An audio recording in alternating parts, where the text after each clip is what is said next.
When you choose the path of peaceful detachment, you're not simply deciding to walk away. You're engaging in an act of profound inner discipline and strength. Most people think leaving means a grand scene, raised voices, angry accusations, the final word meant to wound. But peaceful detachment is the opposite. It's quiet. It's intentional.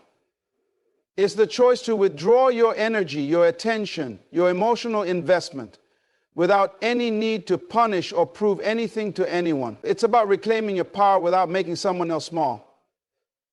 It is restraint, and in that restraint is where your true power lies. When you walk away peacefully, you're not telling the other person, I don't care.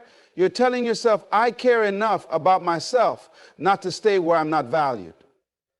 You remove yourself from the drama that feeds insecurity and confusion.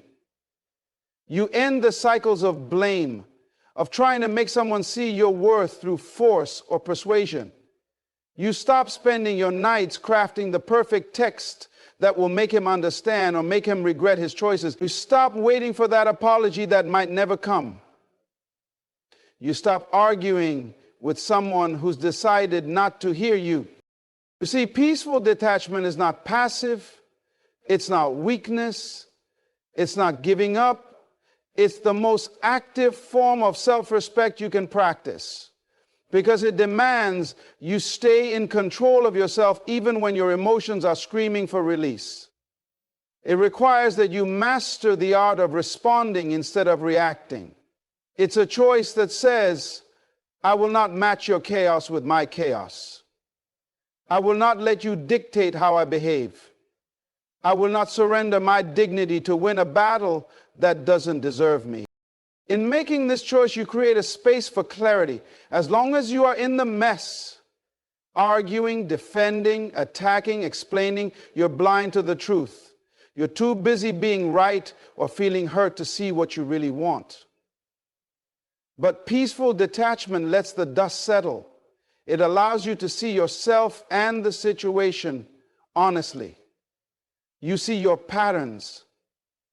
You see the ways you've abandoned your own needs to meet his. You see how often you justified disrespect, minimized red flags, and called it love. You see how you held on because you were afraid of what life would look like without him, even if staying was killing you slowly.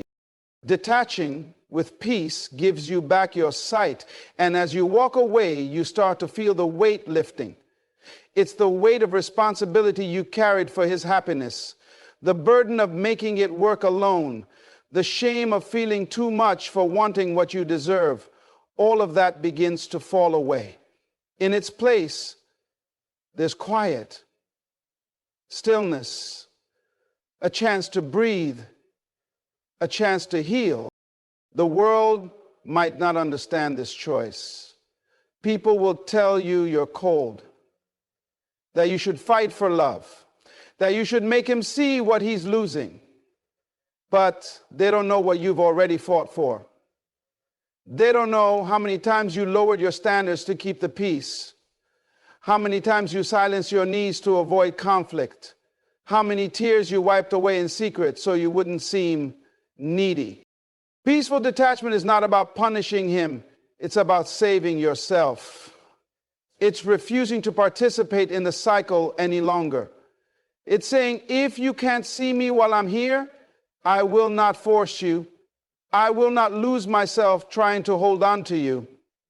And when you do this, when you exit with grace instead of venom, you leave a mark he cannot erase. Because anger is easy to dismiss. He can call you crazy. He can tell himself you were overreacting. He can rally friends to his side. But your calm silence, that's something he has to face alone. It's an empty space where your voice used to be. It's the quiet that makes him hear his own thoughts. It's the absence of your energy, your care, your love. It's a mirror he cannot smash. He is forced to look into it and see exactly what he let go. And you You begin to feel the power in your own silence. You learn that you don't have to react to every insult. You don't have to attend every argument you're invited to. You don't have to beg someone to stay who doesn't value you. You see that your worth is not on trial, that you don't have to prove anything, that sometimes the most loving thing you can do for yourself is to walk away without slamming the door. You start to realize that peace isn't something you find in someone else. It's something you choose in yourself. It's choosing to protect your heart instead of offering it to someone who doesn't know how to hold it. It's choosing to let go of the fantasy of what could have been so you can face what is. It's choosing truth over hope. It's choosing to be alone for a while rather than lonely in a relationship that drains you. And the greatest lesson of peaceful detachment is this: you don't need his validation to be whole. You don't need him to understand, to know you made the right choice. You don't need an apology to heal. You don't need closure from him to move forward, because the real closure was always yours to give. The real freedom was always yours to claim. And when you walk away with peace, you claim it. You stop handing him the pen to write your story. You stop waiting for him to decide your worth. You take that power back into your own hands. You become the author of your life again, one quiet, resolute step at a time. The mirror effect is one of the most powerful psychological responses that happens when you choose to leave calmly and quietly. It's not something you plan, manipulate, or force. It's a natural law of human behavior. When you step away without blame, without a grand speech, without angry accusations, you deprive the other person of any easy target for their defensiveness. You no longer fuel the back and forth that kept them distracted from themselves. Instead, you hand them a mirror they can't escape.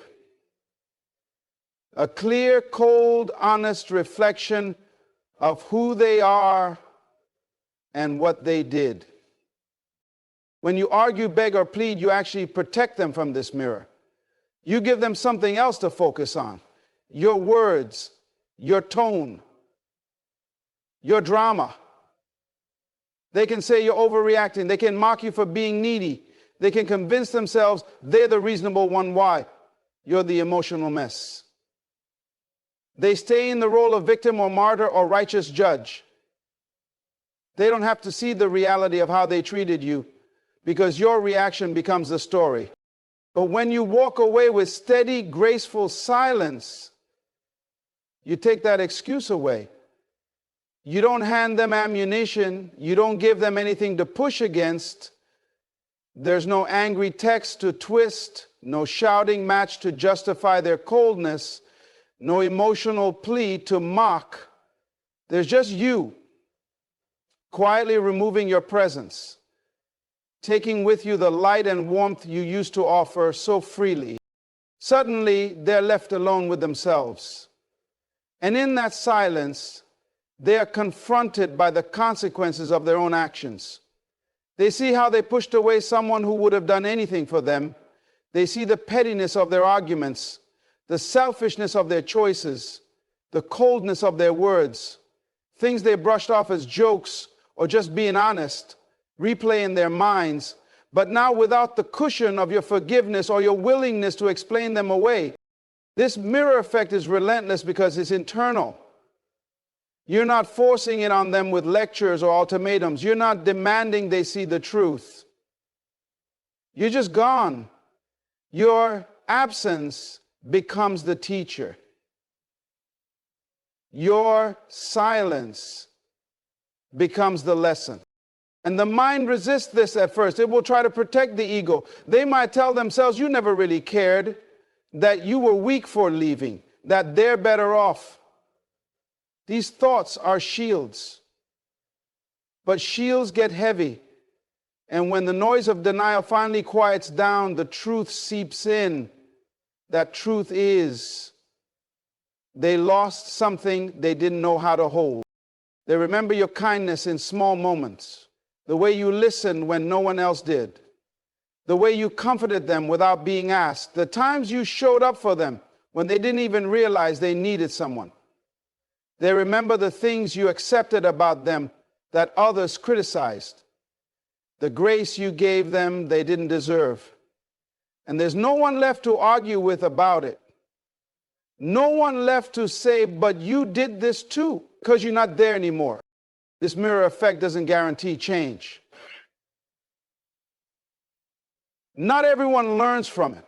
Some people will keep blaming you in their minds forever. That's not your responsibility. But for those capable of introspection, your peaceful exit becomes a turning point. It forces them to see themselves through your absence. It invites them to recognize what they threw away, even if they never admitted to anyone else. And the power of this mirror effect doesn't just impact them, it transforms you too. Because when you understand this principle, you see that you never had to scream to be heard. You never had to demand respect to be worthy of it. You never had to perform emotional acrobatics to make someone see your value. Your quiet departure says it all. You also stop carrying the burden of trying to fix them. You stop making their growth your mission. You let them face their own lessons without you holding their hand. You understand that their self-awareness is not your responsibility. Your responsibility is to honor yourself, to refuse to stay in a place where you're not valued, to leave room in your life for better things to come. The mirror effect is also a gift to you because it prevents you from shrinking. When you walk away peacefully, you don't reduce yourself to someone you're not. You don't have to match their cruelty with your own. You don't have to spit venom you'll regret. You get to keep your integrity intact. You get to say, I know who I am, and I don't need to become ugly just because this situation turns sour. This quiet strength becomes part of who you are, becomes your standard. It teaches you that love should not cost you your self-respect. That being with someone shouldn't mean losing yourself in endless arguments or explanations. That peace is not something you beg for, it's something you choose. And even if they never come back, even if they never say, I was wrong, even if they never change, you have the peace of knowing you didn't destroy yourself trying to fix them. You have the certainty that you walked away in a way you can be proud of.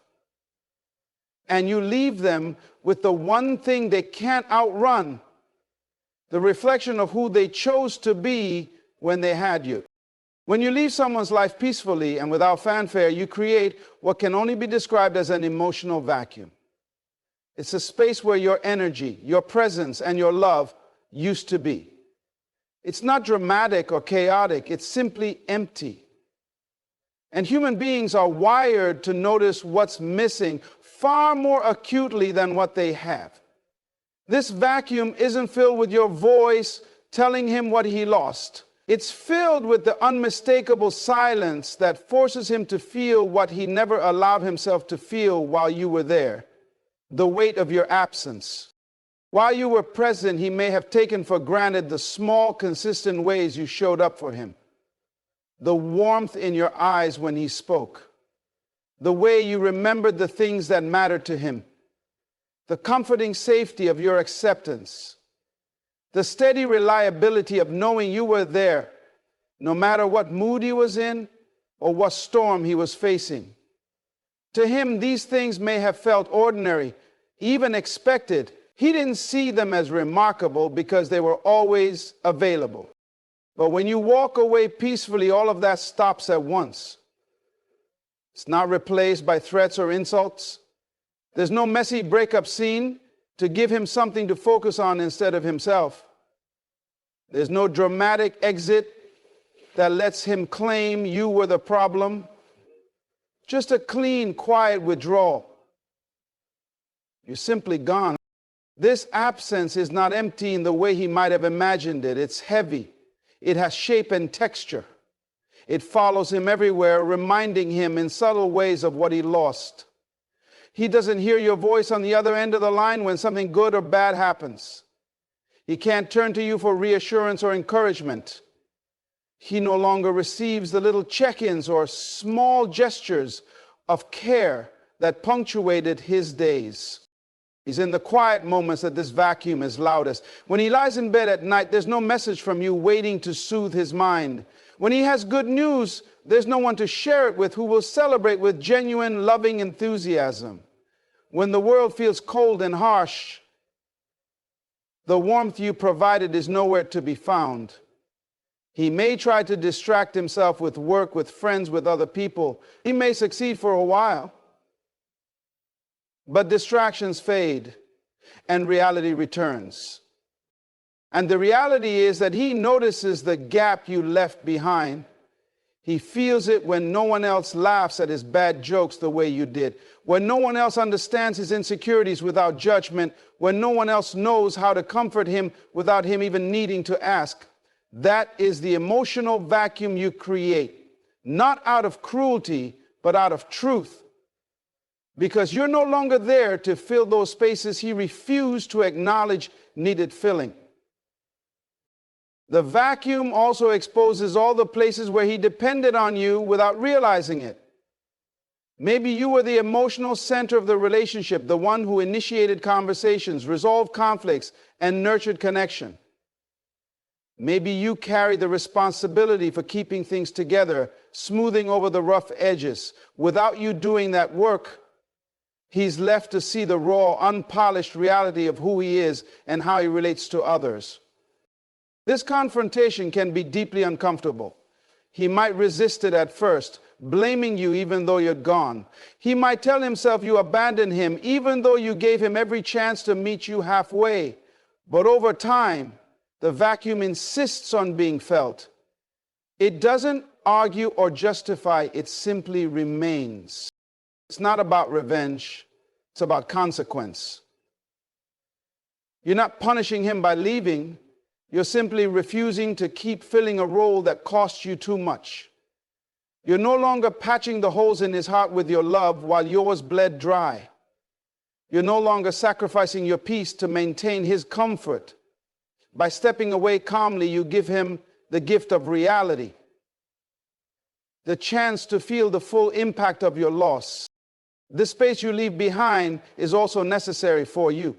Because while it forces him to face himself, it frees you to face yourself too. You see all the places where you overgave. You recognize the parts of you that tried to earn love by being indispensable. You begin to heal the wounds that made you believe you had to stay and fix what was broken in him. The vacuum you create in his life is mirrored by the spaciousness you create in your own. Without his demands, moods, or criticisms filling your thoughts, you have room to rediscover who you are without him. You learn to fill your own cup instead of pouring it all into someone who couldn't reciprocate. And in the end, that emotional vacuum does what nothing else can. It teaches him through absence what your presence meant. It makes him confront inescapably the reality that love is not guaranteed or owed. That someone who gave him warmth, safety, and understanding is not obligated to keep giving when those gifts are taken for granted. It's a silent lesson, a patient one. But it's also the most powerful because it doesn't rely on your words or your plea. It relies on the truth of what happens when what he thought was ordinary is no longer there to comfort him. Overcoming your own negative feelings after walking away peacefully is not a one-time decision. It's a daily intentional process. The silence you leave behind for him to reflect in is also the same silence you step into. And in that silence, your own emotions begin to surface. All the anger, hurt, confusion, rejection, and even guilt that you pushed down to keep the peace while you were still in that situation begin to rise. You start to feel things you had been too distracted to acknowledge fully. And now, without the noise of his presence, you're left to face those feelings on your own. This is the part that many people fear. Not the walking away itself, but the emotional aftermath that follows. The aching loneliness, the echo of unanswered questions, the mind that replays memories over and over looking for signs, reasons, or closure. You find yourself wondering if you did the right thing. You second guess your boundaries. You doubt your strength. And most of all, you feel the sting of being invisible to someone you made visible in every way. But this is where the real healing begins. The absence of conflict creates space, not just for pain, but for awareness. You begin to see how much energy you gave to someone who barely met you halfway. You recognize how much of your self-worth became entangled with their opinion of you. You start to unravel the lies you told yourself just to stay a little longer, hoping that maybe love could fix what behavior wouldn't. And it hurts. Because now, instead of trying to change him, you're faced with the responsibility of changing how you see yourself. One of the hardest emotions to overcome is the internalized belief that you weren't enough. That if only you were more patient, more loving, more understanding, things could have worked. But this is a lie born out of emotional imbalance. The truth is, you were enough. You were just trying to prove it to someone who couldn't receive love in the form you gave it. Someone who was emotionally unavailable, distracted, inconsistent, or wounded in ways that made them incapable of matching your energy. And that doesn't make you unworthy.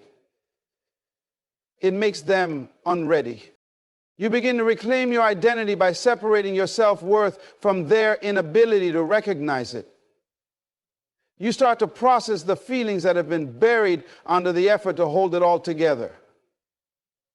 The pain of being overlooked, the fatigue of being emotionally stretched thin, the betrayal of realizing that someone you poured into was drinking from every cup but yours. These realizations are heavy, but they're honest. And honesty is the foundation of emotional transformation. Healing isn't about forgetting or pretending it didn't matter. It's about learning how to sit with your emotions without letting them control you. It's about understanding that anger is part of grief, that sadness is not weakness, that crying doesn't mean you regret leaving. It means you cared deeply. It means you were fully present. And now you're learning to be fully present for yourself in the same way. In the beginning, every day may feel like a wave. Some days you'll feel empowered, strong, proud of your choice. Other days you'll feel empty, tired, even tempted to reach out, not because you miss him, but because you miss who you were when you were hopeful. This is normal. Emotional withdrawal is real. When you've been emotionally invested in someone, removing that bond is like detoxing. Your mind will crave old patterns, even toxic ones, simply because they're familiar. But with each day that you choose not to go back, you build emotional muscle. You reinforce the message to yourself that peace is more important than proving a point. That your sanity is more valuable than being chosen by someone who doesn't see your depth. You begin to redirect the energy you once spent on him back into yourself. You invest in your growth, your health, your goals, your joy. You create routines that serve your healing. Read, reflect, journal, meditate, anything that brings you closer to yourself. You also start to become aware of the subconscious beliefs that kept you stuck. Maybe you believed love had to be earned through suffering. Maybe you equated emotional chaos with passion. Maybe you tolerated inconsistency because you thought it was better than being alone. As these patterns come into the light, you gain the power to change them. You begin to rewrite your internal script. I deserve ease. I deserve clarity. I deserve to feel safe in love. And as you work through these emotions, you begin to forgive yourself for staying too long, for loving someone who couldn't love you back, for trying so hard to make it work. You realize that you weren't weak, you were hopeful. You weren't naive, you were giving. And now you are evolving. You start to feel proud of yourself, not just for walking away, but for the grace with which you did it. Not burning bridges, not screaming, not shaming, just choosing yourself in the most sacred, quiet way possible. Your negative feelings lose their power the moment you stop running from them. When you welcome them as teachers instead of enemies, you grow wiser, stronger, and more self-aware. You don't suppress the pain, you walk through it.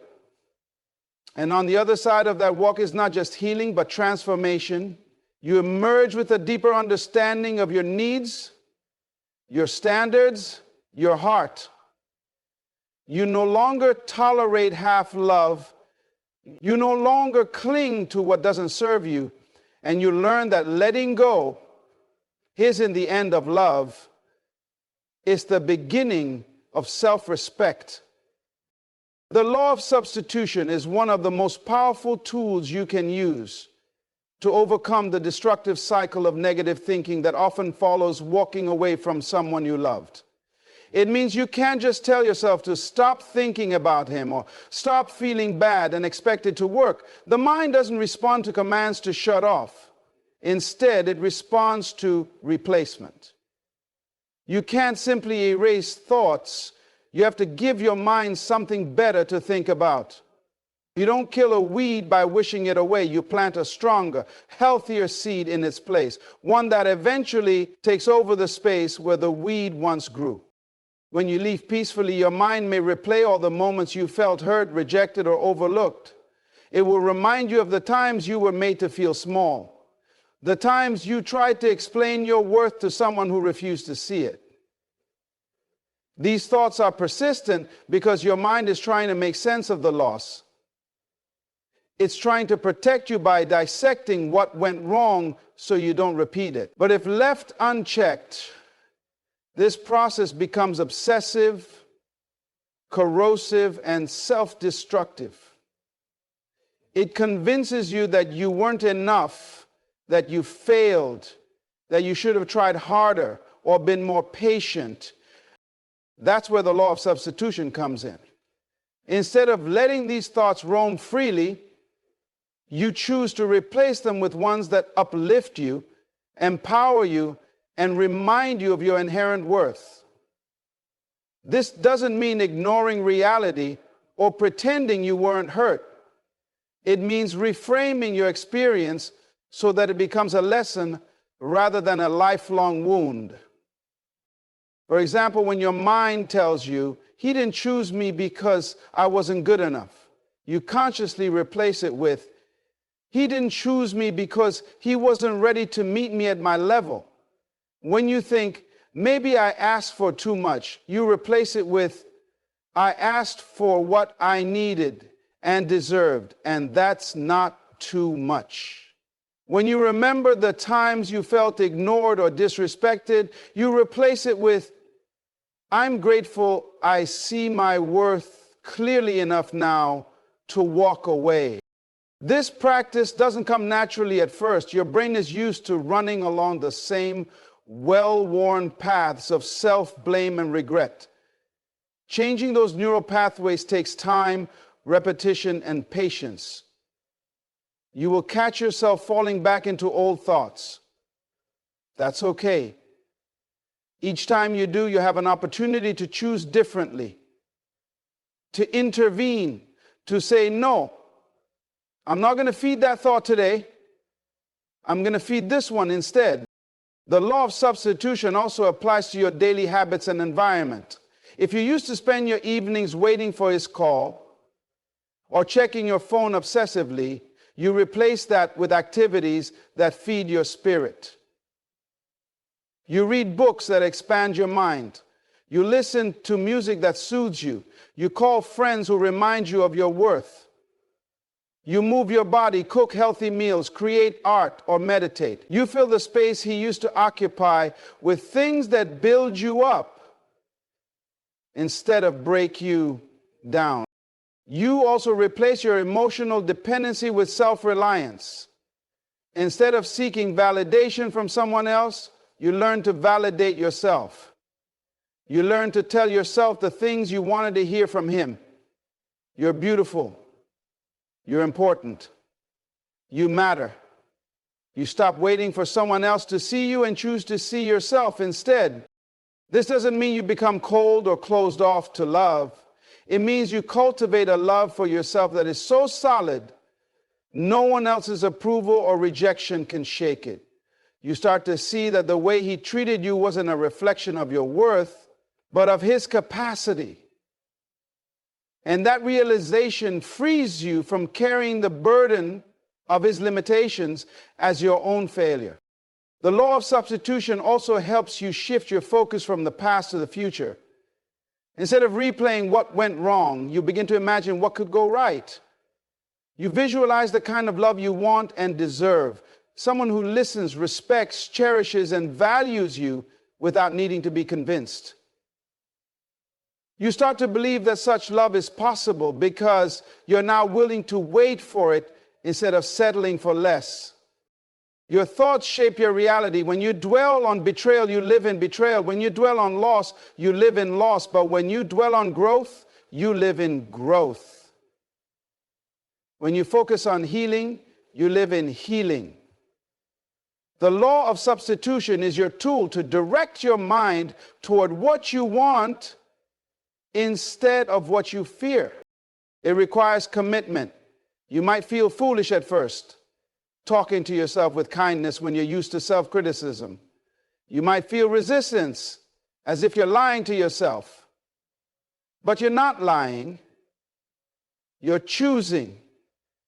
You're choosing to see the truth that your hurt mind tries to deny, that you are worthy, lovable, and capable of building a better future.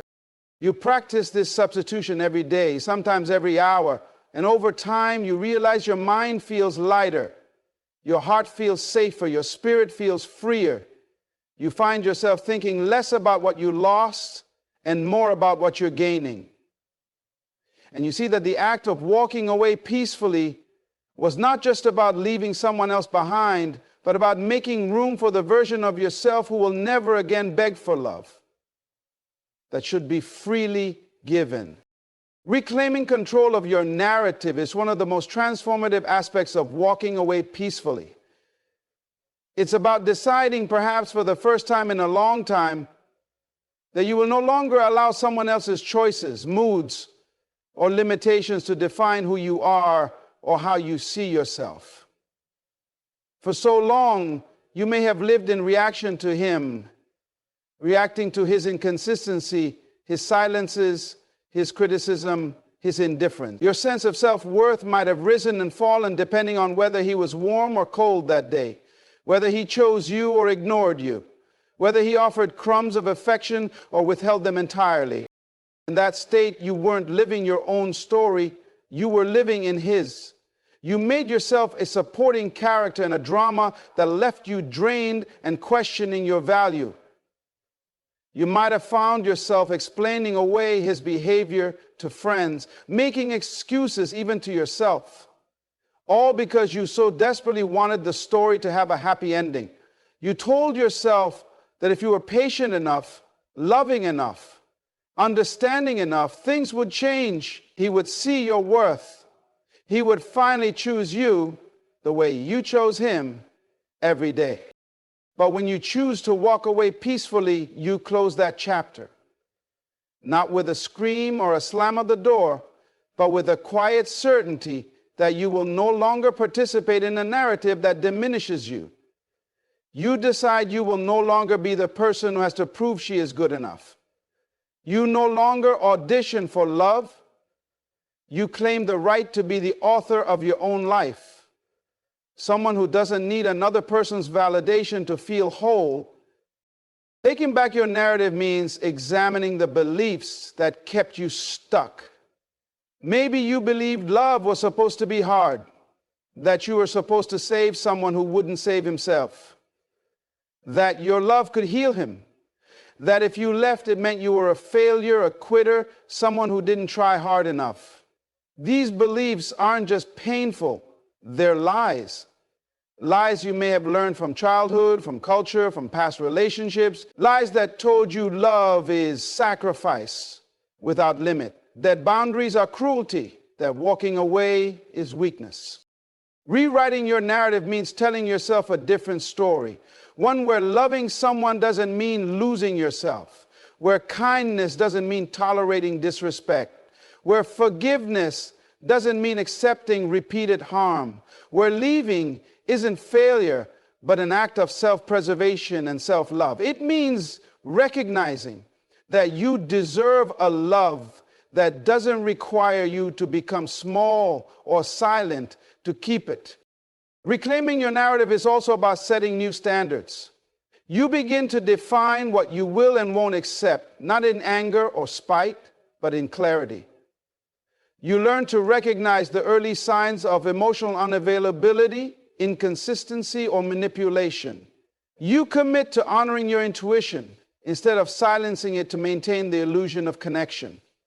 You promise yourself that you will no longer stay where you are not seen, valued, or loved in the way you deserve. This process is deeply personal and often uncomfortable. It requires brutal honesty about how you abandon yourself trying to hold onto someone else. It means facing your own patterns, the ways you ignored red flags, overgave, minimized your needs. But this isn't about blame or shame. It's about empowerment. Because when you see how you gave away your power, you understand how to take it back. You also learn that you don't need to villainize him to justify leaving. You don't need to paint him as a monster or yourself as a saint. You can tell the truth that he was who he was and you were who you were, and it wasn't enough. That you wanted different things, that you needed more than he could give, that staying meant betraying yourself. This kind of honest narrative is cleaner, less toxic, and far more liberating. Taking control of your narrative also means redefining what this ending says about you. It doesn't say you're unlovable or hard to love. It doesn't mean you're difficult or demanding. It doesn't mean you'll be alone forever. It means you were willing to choose yourself over staying small for someone who wouldn't meet you where you stood. It means you were willing to let go of something comfortable but painful in order to make room for something healthier, even if you can't see it yet. Rewriting your story requires patience. Some days you will miss him. Some days you will question if you were too harsh, too quick to leave. You will remember the good moments, the tenderness, the laughter. That's okay. A full story includes both light and dark. But even as you remember, you hold on to the truth of why you left. You remind yourself of the nights you cried, the conversations that felt like circles, the emptiness you felt lying next to someone who wouldn't open his heart. You learn to hold both truths, that you loved him and that you had to leave, that you wanted it to work and that you couldn't make it work alone, that he had good in him, but not the kind you could build a future with. In doing so, you claim the complexity of your experience without letting it define you in the present. Reclaiming your narrative is the foundation of your healing. It is the moment you stop being a passive participant in your own life. You become the author who decides how this chapter ends and what the next one begins with. You remind yourself that you are not what someone else could not see. You are not what someone else could not love. You are what you choose to believe about yourself now. And you are free to choose a story where you are worthy, whole, and deeply, unshakably enough.